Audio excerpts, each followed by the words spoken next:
Okay, we just have to finally talk about the stupidity of what went down yesterday. A statement was issued by Herman Hulst after it was initially reported by Bloomberg that PlayStation is shutting down Bluepoint Games in March. What Herman said was this: "Hello, everyone. I wanted to share an important update from the studio business. As I mentioned in the December town hall, 2025 had some strong highlights within PlayStation Studios. Ghost of Yotei launched to critical and commercial success. Death Stranding 2 on the Beach further showcased our commitment to narrative excellence, and Helldivers 2 and MLB The Show continued to drive ongoing player engagement and revenue. At the same time, we're operating in an increasing," this is what we call the justification paragraph, which is what precedes absolute stupidity, okay? "At the same time, we're operating in an increasingly challenging industry environment. Rising development costs, slowed industry growth, changing player behavior, and broader economic headwinds are making it harder to build games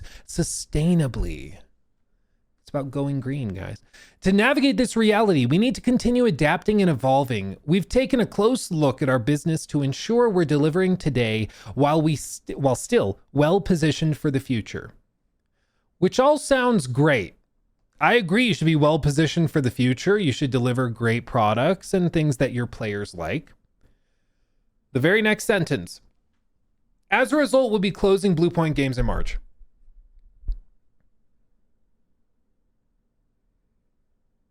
What? You want to be strong and resilient, and you want to be able to be well positioned and deliver great games, so you're shutting down like one of your best studios? What? "This decision was not made lightly. Bluepoint is an incredibly talented team, and their technical expertise has delivered exceptional experiences for the PlayStation community, but they're fired. I want to thank everyone at Bluepoint for their creativity, craftsmanship, and commitment to quality. Where possible, we will work to find opportunities for some impacted employees within our global network of studios."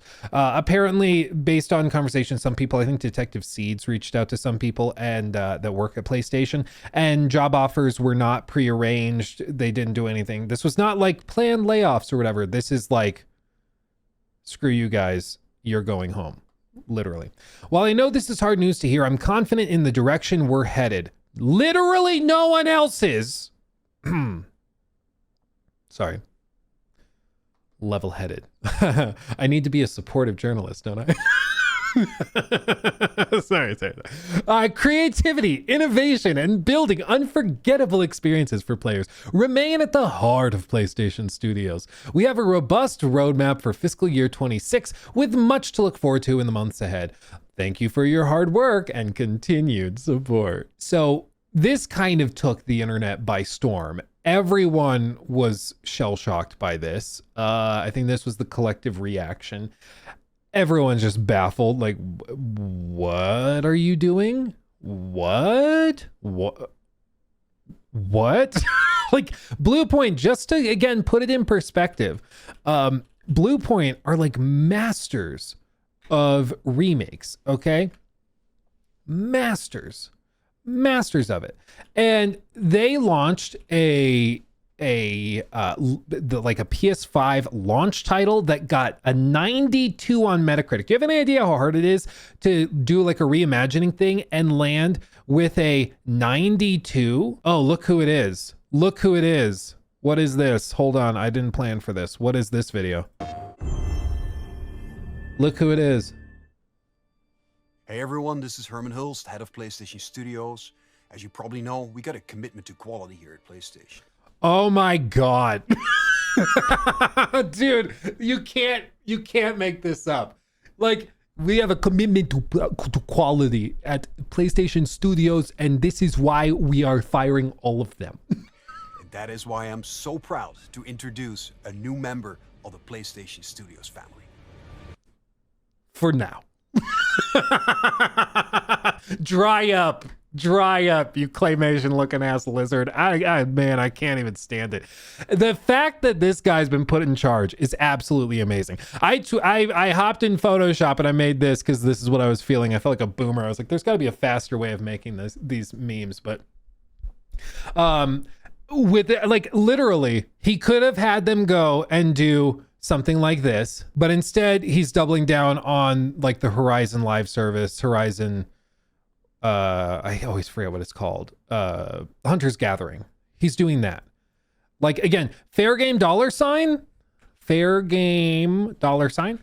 That team is still fully operational.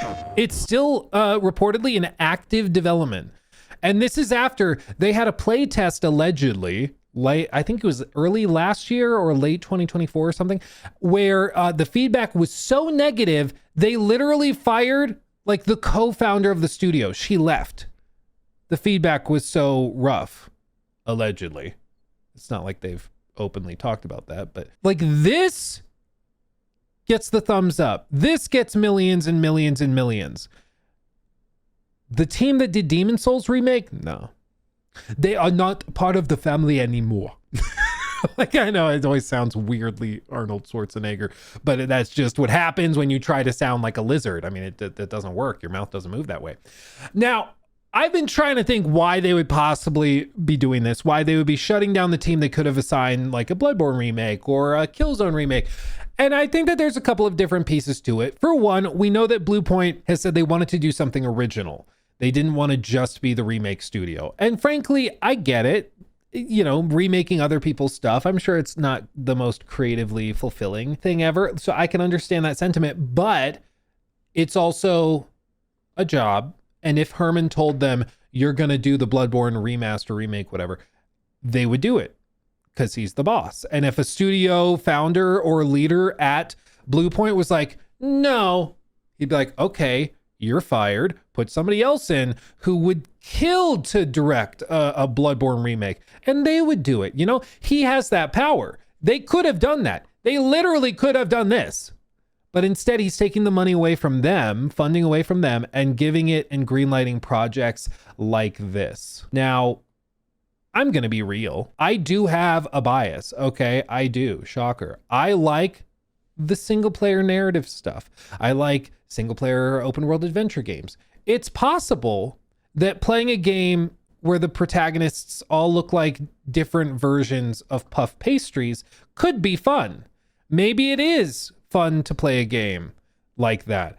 I don't find that super compelling, and therefore I will not probably be a major player of those games.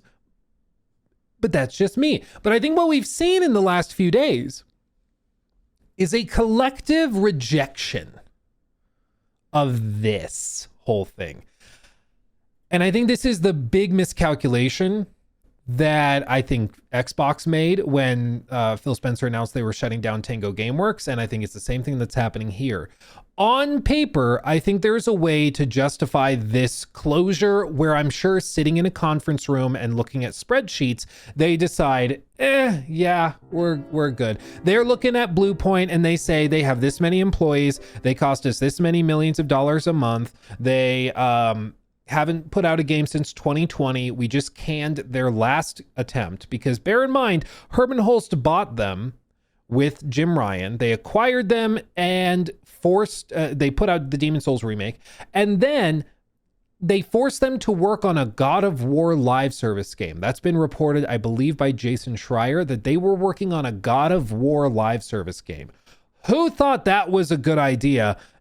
I don't know, but I would guarantee you it probably looked vaguely like Hunter's Gathering. I'm guessing probably something like that. And we'll talk about, I'll get to this in a minute, but I think it probably would have looked something like this. And it would have been a game where you don't play as Kratos, but maybe you play as like Atreus and what is it? Angerboda, I think. You play as like secondary characters and you go and fight maybe small, lesser known Nordic gods and stuff in a three-party team, and you do that. It would have been something like that. And so they worked on that for years, and then it was canned, I think in 2024, 2025, sometime in there. And they've been spending about a year working on pitches for new stuff. It's gone nowhere. And so I think in the conference room, they're looking at the spreadsheets. They're told from the CFO of Sony, she is hardcore. And she looked at it and said, you got to cut this much fat. You have to free up this much revenue. And so they looked at their documentation and they're like, fair game dollar sign. Yes, it has like a 0.1% chance of success, but they're close to launch. We can probably put it out within a year. Whereas Bluepoint, it's going to take another 4 to 5 years before we get anything out of them anyways. So let's just shut it down. And I think that really is the extent of it. I think it literally was just, we could give them like the runway, greenlight a project, but it's going to be 4 years before we see it at the earliest. And at that point, like, will it really be profitable? I don't think so. And so I think that that's what it is. There's also the potential that there's a number of things going on with the financing, which is always super fun to talk about. I know it's you know, something everybody's so passionate about is it's discussing corporate finance funding and stuff. But they were where is it? Yeah, Sony Interactive Entertainment acquired Bluepoint September 30th of 2021, making it part of PlayStation Studios. They had previously leaked its intent to buy the studio in June of 2021. What stands out to me about that is a lot of financial terms and agreements, especially when it comes to financing with like dedicated interest rate hikes and refinance options, things like that, to re-leverage your purchase. A lot of those are built around square numbers, like 5 years, 10 years, 20 years. The fact that we're almost at 5 years exactly from when they bought the studio makes me think maybe they had some financing complication where they're looking at it and they're like, if we hold them through the end of this year, we're going to have to refinance some segment or renegotiate the building or some element of the deal. And that made it less viable and less profitable. So they decided to just can it. No matter what the exact reason is, though, I think it's pretty clear this was a financial decision. This is a spreadsheet decision.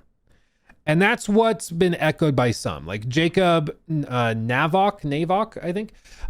He was previously in the president's office at Square Enix. He does a lot of analysis of the games industry. He said this: Sony execs pivoted to live service games because single player couldn't drive revenue.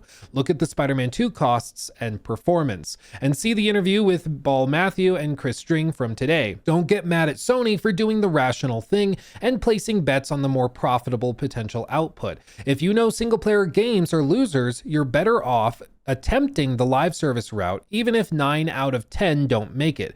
This is just rational business decision making. And what he references is this interview where it said, quote, single player narrative games are having a tough time meeting historical expectations, Ball notes. Tears of the Kingdom drastically underperformed relative to Breath of the Wild, despite the Switch being larger. God of War Ragnarok versus God of War, Spider-Man 2 versus Spider-Man 1. Quote, a successful hit here might sell 15 to 30 million units on the high end, and the game completion rates, the game complete trophies for The Last of Us Part 2 sit at 40 to 50% mark, so 40 to 50% of people will finish a 30-hour story. If you mash that up with other data, we see that the older you get, the more likely you are to have disengaged over time, which is to say, a man or a woman 45 plus days, 45 plus plays games less today than they did 5 years ago. And the broader discussion, again, it's a whole interview that Chris Dring did with Mr. Ball Matthew from Twitter. The whole interview basically is describing a lot of the stats that justify the live service push and the redirection there. But I think that this is, once again, it shows the I think fundamental miscalculations that are happening, in my humble opinion. I think it is true. A few of these aspects are definitely true. For example, I do think players are spending less time gaming on their PlayStations than they did on average 5 to 10 years ago. I think that's because PC has taken a lot of market share. There's other things like Netflix and TikTok and other things pulling for your attention, Instagram Reels. When you sit down on the couch at the end of a long day, you have more options at what to spend your time with. And that mortifies PlayStation and Xbox executives, because at the end of the day, they're not really competing for units sold. They're competing for time. That's what terrifies them about Roblox. Roblox, literally at this point, in terms of hours spent, like crushes it. It's not even close. It's absolutely insane. Did I have this bookmarked? Let me see. It's absolutely insane. The stats that Roblox features. It's absolutely crazy. 39.6 billion hours engaged. Daily active users. They have 151 million daily active users. What? That's insane. That's absolutely insane. Let me see. There was a chart I saw specifically that like put this perfectly. Let me see if I can dig it up. Roblox revenue 2020 to 2025. Like Roblox really is the behemoth that nobody talks about, that mortifies them. Yeah, the hours engaged. In fact, I think the stat was that Roblox represents like 67% of all industry growth in the last year. Like 2/3 of the growth of the entire gaming industry was just Roblox. Everything else was compressed or didn't grow at all. Like actual insanity. Actual insanity. And I think what's happening is that these executives are looking at stats like that and they say, oh God, this doesn't work. We can spend the Spider-Man 2, for example, reportedly cost $300 million to make and didn't outperform, like perform pretty much in line with Spider-Man 1. That doesn't work. That math doesn't work, which is true. It doesn't work to spend $300 million on a 12-hour game. It just doesn't. Init Ranger donated $19.99 through Super Chat. If gamers are so against live service, then why are a good portion of the top games on each platform live service? I prefer single-player games, but it feels like this is a very vocal minority versus a silent majority. So this is exactly the point, okay? And I'm glad that you brought this up to segue us into it. Thank you for the 20. So when you look at the data, you're looking at games like Roblox, at games like Fortnite, at the behemoths, right? That have millions upon millions upon millions of players. And when Herman Hulst is figuring out which direction he wants to take PlayStation in, he's looking at that data and saying, yeah, people like this game or that game, but that only did 10 million copies, right? The biggest game of 2023, Hogwarts Legacy, sold like 35 million units, right? I just showed you Roblox does like 151 million users a day. Now, granted, they're not all paying $60 for the game up front, but they are spending money very actively. And that percentage that there's the number of people spending money and how much they're spending is growing every year. So he's looking at the data and being like, dude, even if we had the biggest game of the year every year, you know, that's what we call unicorn chasing in business. It's like you're chasing the one thing, the home run hit. You're swinging for the fences, and if you miss it, you're screwed. But if you get it, you could do well. Work on pitches for a year. I have never been at a studio where we are not working on something that has been greenlit, mandated, even in the wake of a cancellation. I think probably when it was said and reported that they were working on pitches for a year, I think what they probably mean is that they're doing that. And they were also doing some support stuff. For example, when Rocksteady released Suicide Squad Kill the Justice League, most of the team was like done at that point. They had a couple people working, I'm sure, on like back end infrastructure stuff, but most of the team went over and started doing support work on the director's cut of Hogwarts Legacy that was later canceled. But like the studio was still doing stuff. They were doing like contract work basically. So I'm sure that they were doing stuff like that. But I think when they're trying to figure out if it's worth keeping the studio open just to do that, it probably didn't make sense. But anyway, I think that that's probably what they mean, is that they weren't just sitting around doing nothing but pitches. They probably were doing that and doing support work. That's just speculation on my part, though. So I think that, you know, the sentiment that Jacob is bringing up here is fair, which is that when you look at the data, the broad strokes data, you're looking at it and going, why are we doing all this when we could be trying to build our own Roblox, when we could be trying to build our own, you know, Fortnite? But I think this is the difficult reality. It goes back to what Sean Layden said, which is that there's the behemoths that are established, and every year it will grow harder and harder to rip players away from them. Because yes, there's big games like Fortnite. There's others that pop up and do well, not Fortnite levels of well, but well, like maybe a Marvel Rivals. But every year it gets harder and harder to have a multiplayer live service hit, because the longer that a player is entrenched in a certain ecosystem, whether it's Fortnite or Roblox or Call of Duty or whatever, the harder it's going to be to strip them away from that, because every day that they play it, they're getting more hooked, they're spending more money, they're getting more entrenched, so that they end up with like a sunk cost fallacy where they don't want to leave because they've already put so much time and money into this one game, right? And I think that this sentiment is exactly the problem with this directional shift and why it leads to so much wasted money. How many live service games can be successful at any one moment? Yeah, well, The answer obviously is not 20. Yeah, there's a certain amount of people, and coming up with the next great live service game, you have to not only have a great game, you have to compel people to take their time away from where they are to come over and invest time in where you are. Which is a lot easier said than done. It's why I said with like High Guard, the game can't just be good.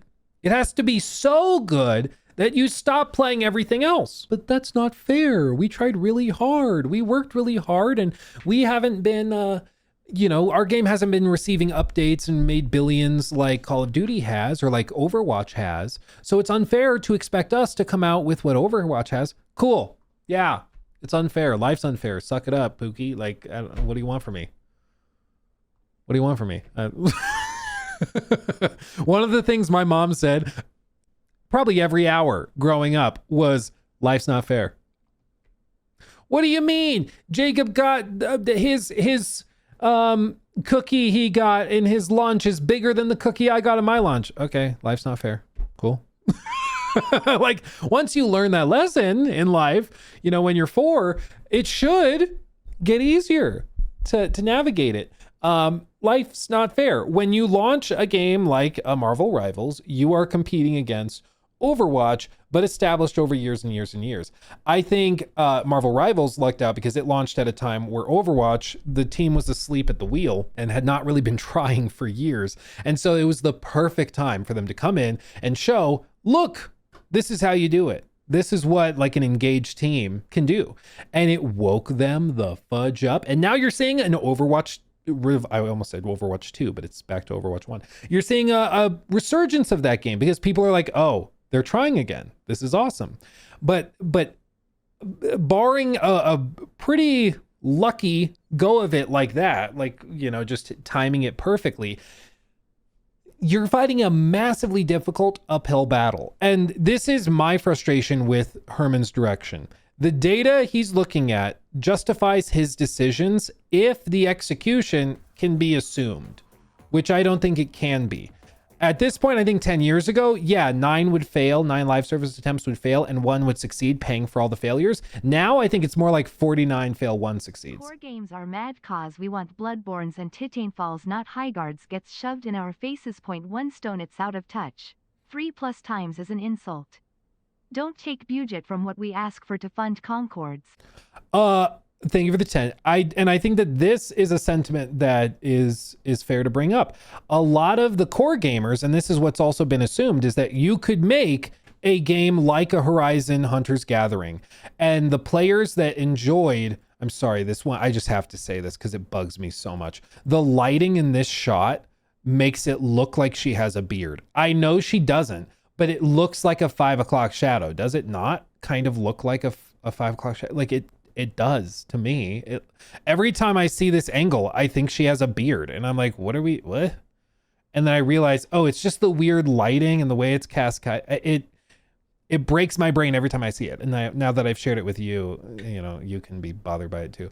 Anyway, but I think that the assumption was we can just do the live service thing, and that will be successful, and we'll do the single player stuff on the side. It goes back to what Jim Ryan said back in 2021, I think it was, which was really, really simple. I'll pull up MS Paint. Donated $9.99 through Super Chat. Thank you, my friend. Gamers have had higher expectations of late. Using EAFC as an example, players have been more dissatisfied, driving retention down. So, EA's solution. Oh, it cut off. Hold on. So EA's solution, even more predatory monetization practices. Well, so what we're seeing, and we'll get to that, but what we're seeing is a contraction in player spending and players being much more cautious with their dollars. I think that there's a couple reasons for that. For one, broader like economic difficulties, people don't have as much expendable income to just spend on video game microtransactions. So they are much more cautious and they don't spend as willy-nilly as maybe they did back in 2018, for example. So I think that's one. Two, I think that it's also the broader behavior of these companies when every studio is raising prices, when every game is going to 70, when all of the microtransactions are now normalized to be like $20 for a skin, 40 for a pack of skins for all of the pieces for it. Like when everything raises in price, every battle pass is now $30, it starts to really snowball, and then people just are very, very cautious with their money. Donated 36 United Arab Emirates dirhams and 99 fils through Super Chat. Thank you. Unrelated, but the voice actor behind Kratos in the Norse games was asked at a con about the remakes, and he confirmed the Greek trilogy remakes will have different gameplay to the old one. I saw that. He then walked it back, though. He then walked it back. And he was like, I'm not involved in the remakes, but I'm involved in stuff that will be coming out later this summer. At So DBZZ now like he walked it back. $10 I'm not through sure. Super Chat. I understand your point, but I do believe the gaming community is inherently negative towards most new games. I know you probably will disagree, but gamers are the professional complainers. I think at this point, they are highly skeptical whenever especially live service stuff comes around, because so much of it is just low effort or kind of At Tall Guy Unwanted 752 donated $20 stuff. through Super Chat. like this. Are we finally on the tail end of seeing all those games that got funded during the COVID funding boom? Yeah. Many games should not have been funded and have finally finished development these past couple years. Yeah, basically, in case people are not familiar with what Tall Guy is referring to, think of the 20, very generous. Basically, during the COVID era, there were a lot of, like, for one, debt was so cheap that it was basically free. So studios could finance long-term projects and investments basically for free. Like literally the interest rate was lower than inflation, which just means it's free money. It's stupid. Math breaks when you get to interest rates that low. It just doesn't make sense anymore not to borrow, right? So that was one. The second piece, and this is what's often not really discussed, is that there were a crap ton of government sponsored, especially in Europe, government sponsored like grants. And the fear basically was, with everybody locked at home, that the arts would die. And nobody wanted that, of course. The arts are important. So what they did is they set up a crap ton of grants where they were going to use these big stimulus packages, portions of them, to fund game development projects and stuff. And those grants led to a lot of very well-known games where you're like, where did you get the money for this? Like, how did this happen? Games that would not have been funded in the open free market, right? A really famous example would be like Dustborn. Dustborn was made with a vast chunk of its budget funded through those types of government grants. But all of that stuff is drying up now, which is why I think we're seeing a condensed, intense pile of garbage. Anyway, but with this was the philosophy of Jim Ryan, okay? His very simple idea, and Herman Hulst was his right-hand man during this time. His entire idea was in 2020, they were spending, we'll keep it simple, I don't know the exact numbers. We'll just say that this was like 1 billion a quarter, maybe a year, I don't know, on dev costs, okay? We'll say a year. 1 billion a year on dev costs for single-player games. This is the portfolio for the PS5 era, that's what this is, okay? And his philosophy, or his theory basically, was we can take that 1 billion, and now that debt is so cheap, we can then just double it, add another billion, but this is just live service. So we will make the same single player stuff we made, but now we'll just spend 1 billion trying to make live service games. So we'll just double our overall investment in games, but now we'll just also get all of these live service games, so everybody will win. That ended up being a laughably naive idea because that did not happen. What happened is they forced a lot of single player studios that would have been doing this or this, they forced a lot of them over to do this. Even Guerrilla. This is not a small spin-off project. The core team that did Forbidden West is now working on this game. So, you know, don't get it twisted that this is like a fun experiment. Like this is their big project, okay? That happened. The Last of Us Online, Naughty Dog, after The Last of Us Part 2, spent like 4 years not doing this, but over here. Bluepoint was assigned to a God of War live service game when they could have been doing single player stuff. This is literally why the PS5 generation feels so hollow. It feels like the output has been way lower from first party studios, especially from PlayStation, compared to last gen. And it's because it literally is way lower. Literally. We're going into our 6th year of this generation. And with that, we are in a position where, amazingly enough, like at this time in the PS4 gen, we would be in 2019. We would be already like getting games like Days Gone, Bloodborne, Uncharted 4. We would have gotten God of War 2018, Red Dead 2, like all of these amazing games, not just, you know, first party, but also third party games. At this point in the generation last time, we'd be so deep into the generation, it would be insane. Let me read these real quick. Hold on. D Burn Games, thank you for the 10. Not only are unoriginal ideas making live service games dead on arrival, but the hacking/cheating problem is also ruining the current live service market that we do have. Just look at Apex and COD. I don't know if the cheating specifically is ruining it. Like there's certainly a cheating problem, but does it affect most players? No, I think it affects like high level players a lot, but the average player freaking sucks at games, okay? Like the average Call of Duty player has a KD of like 0.9, okay? Like the average player is not running into hackers in lobbies, because if the hacker was playing, their KD will be above 0.9, right? So I'm not sure if the hacking and cheating problem is actually affecting the average player's experience in like a Marvel Rivals or something. I do think it's affecting it in a game like GTA Online, making like that really difficult to even get into on PC. Seriously, it's like insane. Don't play GTA Online on PC without like a VPN and a bunch of other stuff to protect you, because it's insane. But clearly that's still doing quite well.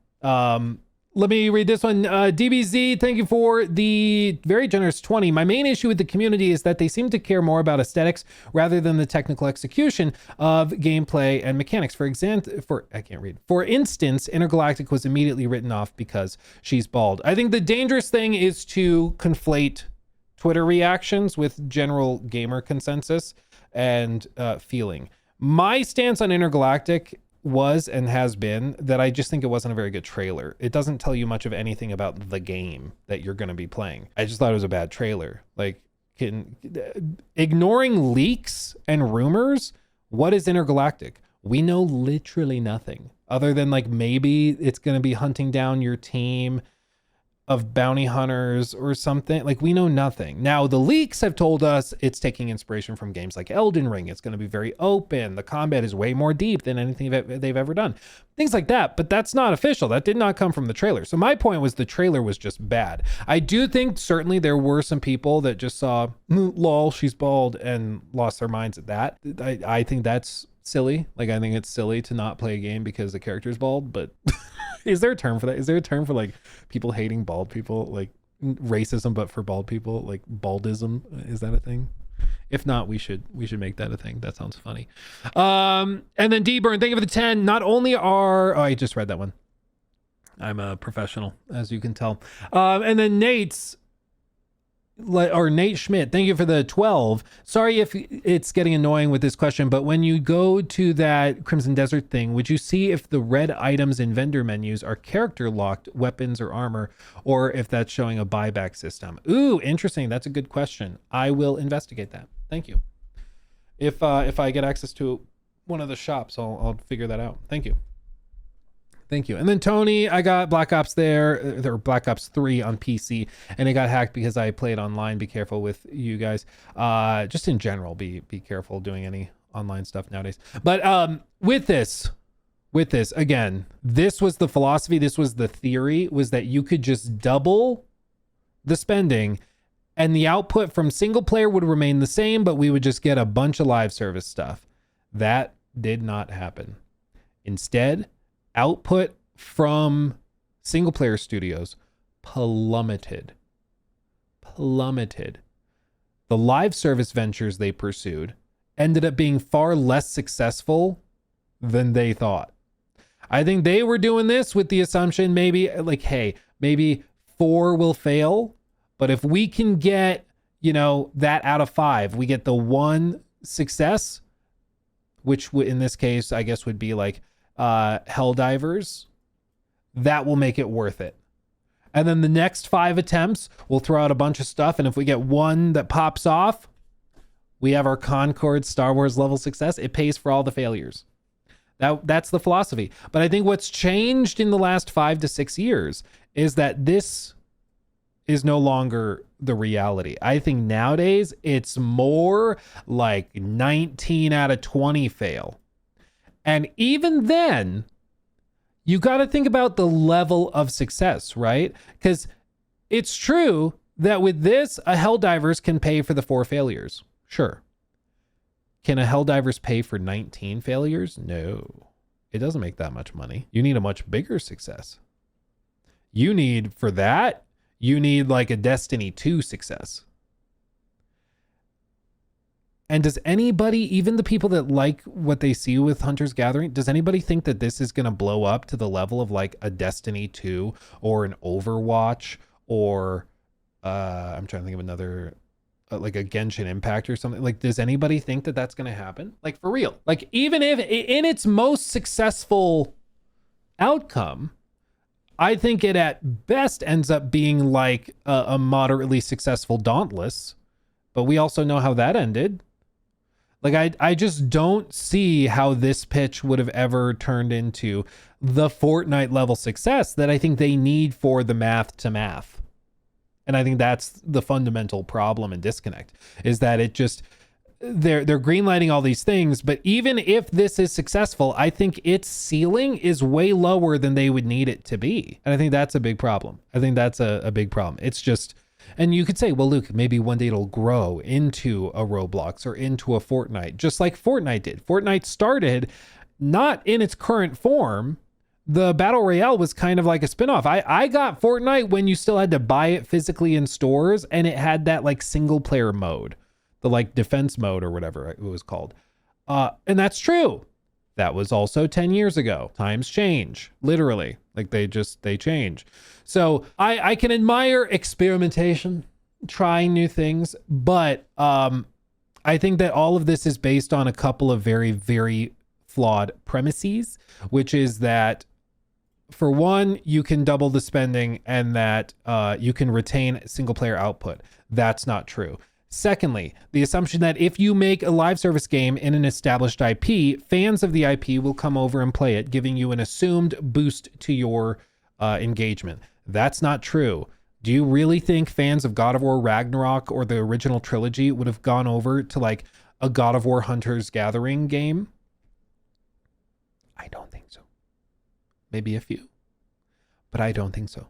And if anything, the big miscalculation that they made, maybe the biggest, is that they thought gamers would just shrug and be like, not for me. No, gamers have recognized that the actual output has plummeted for single player studios, and they're not getting the games that they expected to get. This now has been cut. So maybe we're getting the equivalent of like, a third of the output we expected, because all of this has just been moved over here.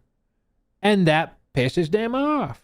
They took our games. To make live service stuff we don't want and that they feel entitled to. They're not making Horizon 3 yet. They'll get around to it after they do the live service thing you don't want. And again, it goes back to what Sean Layden said, which I think is very, very important to just keep in mind. Once more, there's only so many players. There's only so much time. And so when you're throwing out all these live service games, it's just not going to work. Again, how many live service games can be successful at any one moment? Yeah, well, the answer obviously is not 20. But PlayStation's whole strategy is built on 20. That they can compete with the behemoths. And fascinatingly enough, the one that they found success with was Helldivers 2. And that was the one, reportedly, that they had literally no involvement in. They did not expect it to be successful. They barely marketed the damn thing. They didn't touch it. And it was successful. Everything they have touched has turned to crap. And I think that these feelings are only going to get more potent and severe as time goes by. Again, the assumption was that gamers would just be like, it's not for me, and move on with their day. We've seen that that doesn't happen. And gamers are getting more and more pissed. Single player gamers are getting more and more pissed to the point where they are going to actively root against the thing that they think represents the failure of the thing they do like, which is what we've seen all over social media. I think it was, I think Paul said it. He clipped a couple of tweets that he saw, which I think exemplifies this very point. This Sony, great job, you absolute morons. What's he clipping? Comments on a marathon gameplay trailer. People saying stuff like this. This game will have moderate success if you guys are lucky. Guess losing a powerhouse is Bluepoint. Worth that. You post this after shutting down Bluepoint? No thanks. Unless it's a generational game, it's not. I'll be playing other multiplayer games. Y'all really have the audacity to post this slop after shutting down one of your best studios? You closed down Bluepoint Studios for this slop? TF. I really hope this crap flops. I swear if this game fails and you close Bluepoint Games, you should never be allowed to buy a gaming studio again. And this is just 5 comments. I looked it up. It's covered. It's covered. When will it stop? I don't think it does until the single player gamers get something that they like and that they feel like they've been taken care of. Like they're starving. I do feel for the guys that are like the hardcore PlayStation gamers and have been waiting for those first party games. They got a really good one early on in the generation with God of War Ragnarok. Other than that, like, have there been any other, like Ghost of Yotei was pretty good. I liked it, but I like Ghost of Tsushima more. There's other games that you can play for sure, but I think that the output certainly is way lower than people would have thought. It's just tough. I mean, I think with all of this sentiment is going to grow. Okay. This is going to grow. I think in the case of like a High Guard, when they were blaming gamers for being mean to them. In that case, the data is pretty clear. Gamers gave it a shot. 1.5 million by one analyst estimation. I think it was 1.53 million estimated players on day one. Downloaded it and tried it. Or I think it was in January. Downloaded it and tried it. They didn't like it. So in that case, I don't think it was that gamers were just being unreasonable and nasty and mean. There certainly were some players, but are you really going to say 500 people on Twitter are representative of the gaming community? I don't think so. But I think that what you're going to see over the next like 6 months to a year, especially as Sony continues doubling down on the live service stuff, is more and more of this. Their own fan base getting pissed off, their own diehard fans getting livid that they are being cast aside again to prioritize the live service stuff that they don't want or aren't interested in. If they were getting like Horizon 3 and then the next week they launch Horizon Hunter's Gathering, I don't think anybody would have thrown a big fit. I think it would have been like, okay, whatever. It's not for me, but I'll just keep playing the game I'm playing. That's fine. But because it represents years and years and years of waiting, and even then, who knows if the studio will even still exist, because they might shut them down. Yeah, we forced them to do a live service game, and then when they didn't do it the way we wanted them to, we fired them. Like, it's just insane. It's crazy. It's crazy. I think it's all very, very short-sighted, and I think it's eroding trust within the community, and then they're shocked that players are jumping ship and going to PC, and this is, I mean, I think this is all part of the reason why. Real serious, live service also requires much, much more time from people. Why would I play a live service game for so many repetitive hours if I can't get goodies without paying? Why would whales play if there's no player base? Well, yeah, and the other thing is that, you know, the player sentiment and social media sentiment is important for a live service game. Nobody wants to be the one guy playing the game everybody else says sucks, especially if it's considered uncool. Like, being a huge fan of High Guard is probably considered uncool right now, right? Like, it's like, okay, hipster, you know? And I think that that's why studios are nervous about this kind of thing. But this is what happens when you mismanage studios and public perception. In Herman's statement, I closed it, he mentioned specifically stuff like that he is very passionate and very excited about the future of PlayStation and the direction they're headed. Literally no one is confident outside of Herman's circle, seemingly. No one else is confident or happy with the direction they're taking the company. Like nobody. You would think that would be a wake-up call, but that's why gamers have a feeling that like companies like PlayStation are not trying to make stuff for them, because they're like literally not. Right now, the priority is chasing Roblox money. That's the priority. That's what they're trying to do. They need some of that Roblox Fortnite money because they're looking at it, and to their credit, they're like, yeah, Spider-Man 3 being $300 million, that doesn't make sense. We can't do that forever. We need like a Fortnite to pay the bills. Sure, I would look at it and I'd be like, hey, we're going to waste billions chasing the unicorn that we're never going to catch. Or we can figure out why the hell Spider-Man 2 cost $300 million and not do that anymore. Like, we can figure out how on earth are they able to make KCD 2 for like 40 million and find amazing success that way? How is it that From Software can put together an Elden Ring for less than Dragon Age the Veilguard? Like, how does that happen? You know, like I would be going back to the drawing board and figuring how to increase efficiency. Instead, no, it's throw more money at the problem. Just, it's like, hey, I have a gigantic pile of cash. It's in the campfire and it's burning. I'm going to try to put it out, grab some stacks of cash, throw it. If we cover it with enough, it'll squelch the flame because there will be no oxygen left. So just keep throwing money at the fire. That's burning too. Well, try again.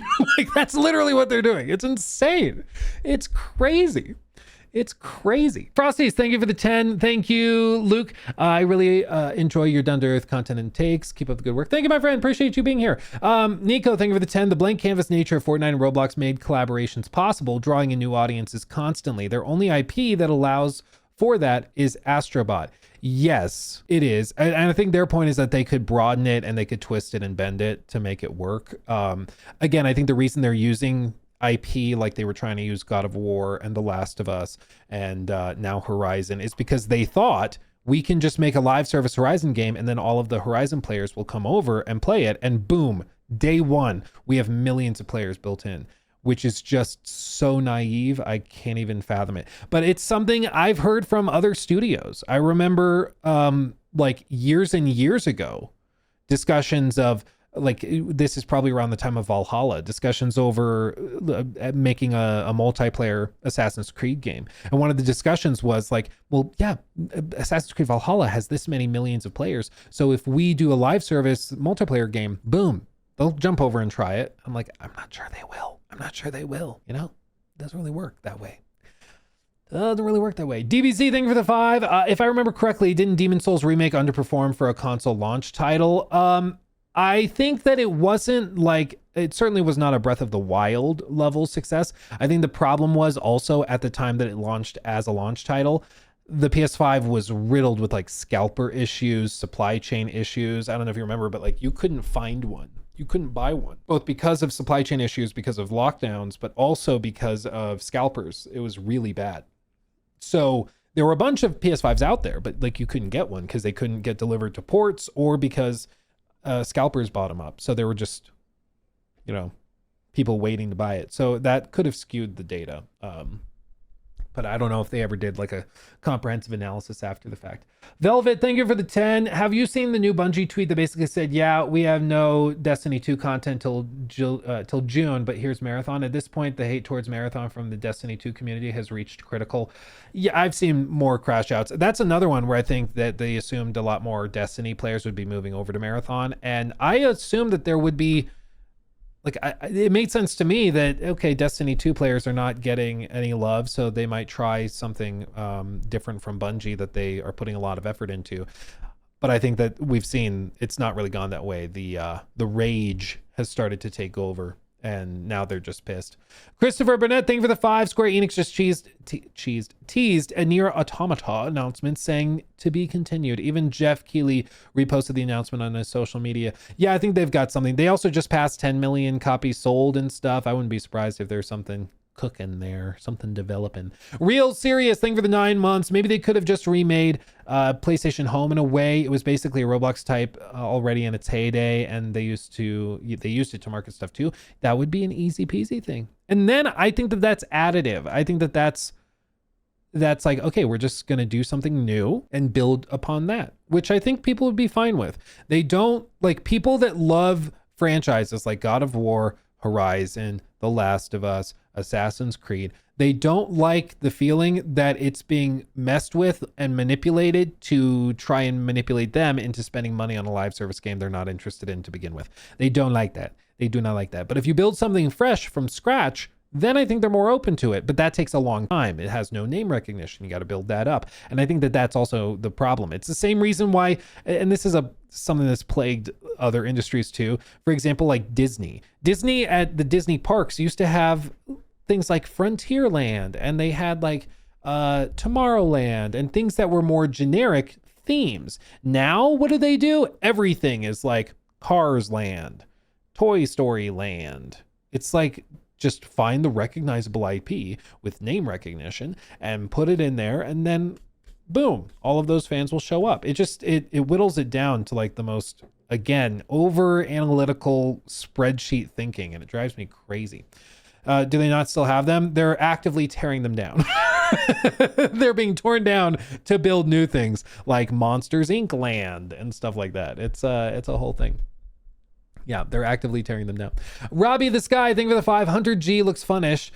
Cool art. I'll play for a week and then move to a single player RPG or indie. You don't want players like me to be your target audience. Yeah, because you'll play it, and once you feel like you're good with it, you move on. I think that this is not just like we say that there's different types of players that play live service versus single player, but I think that even that is like maybe too basic.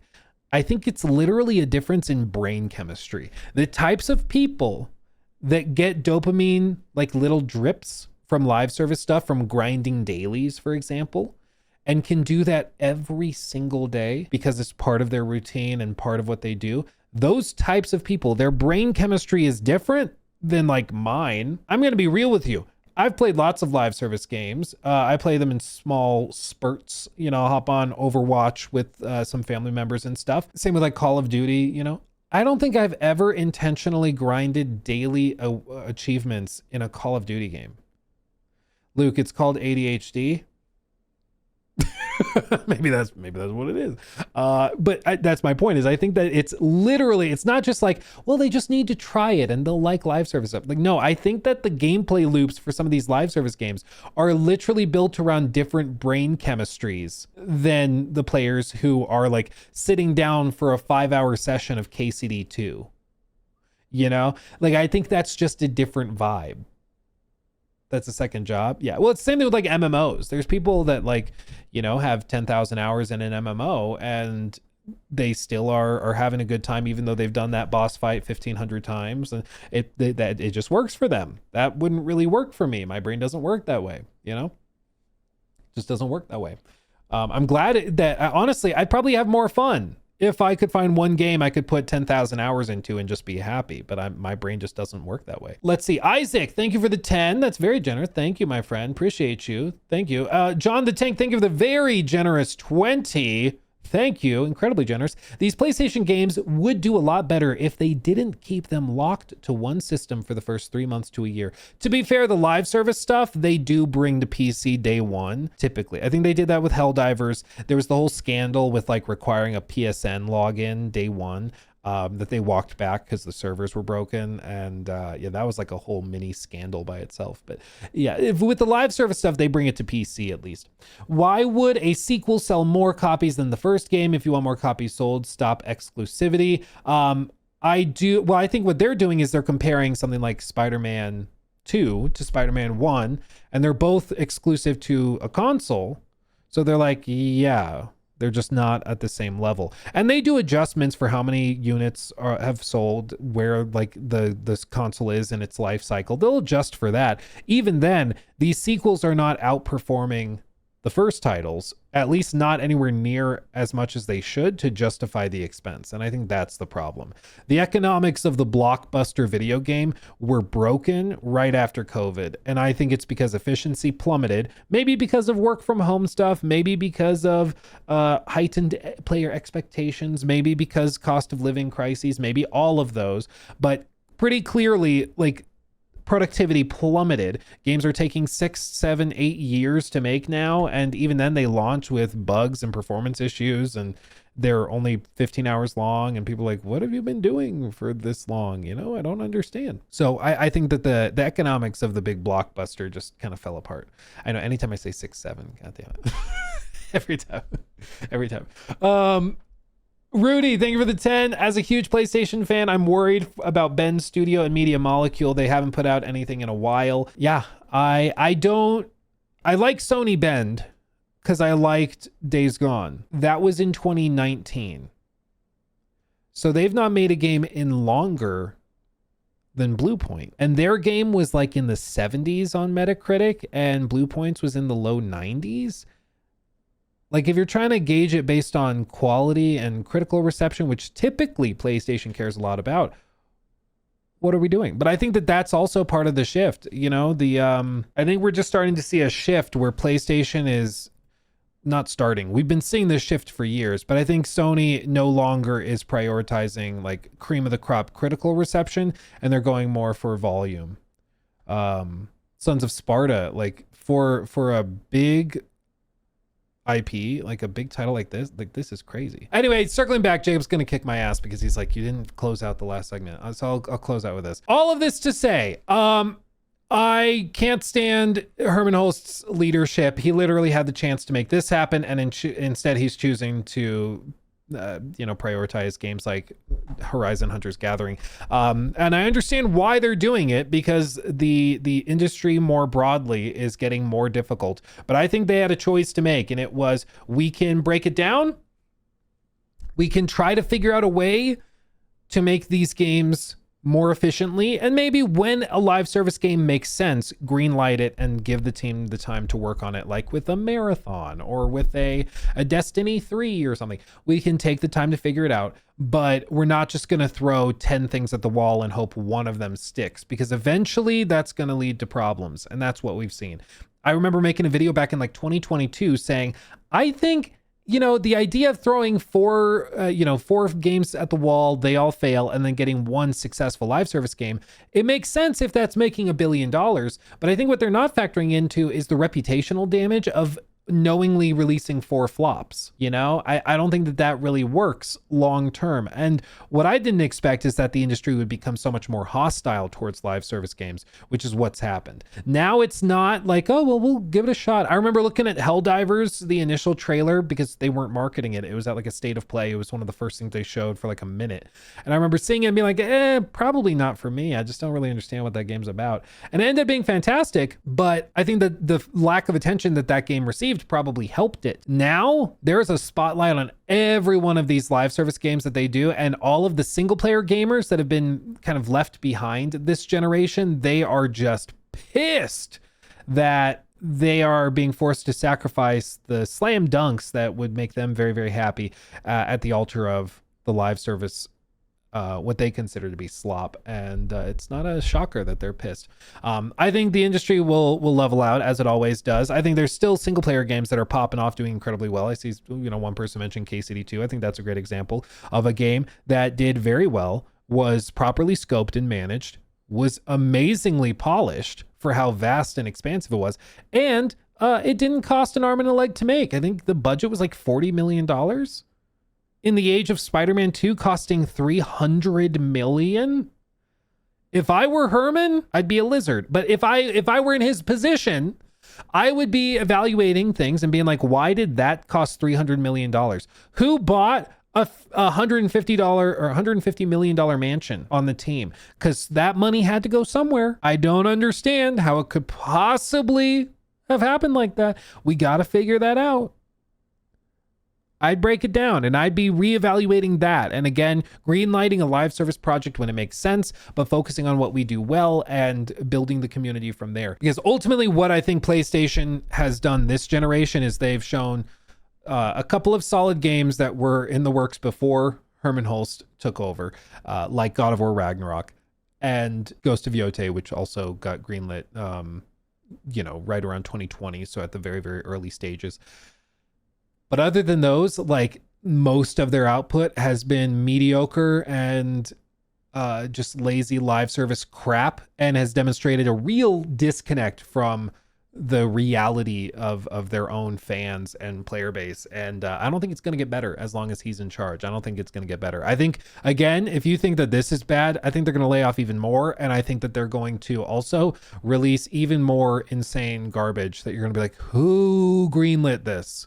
What are we doing? I think that's going to keep happening. I don't think that's changing at all.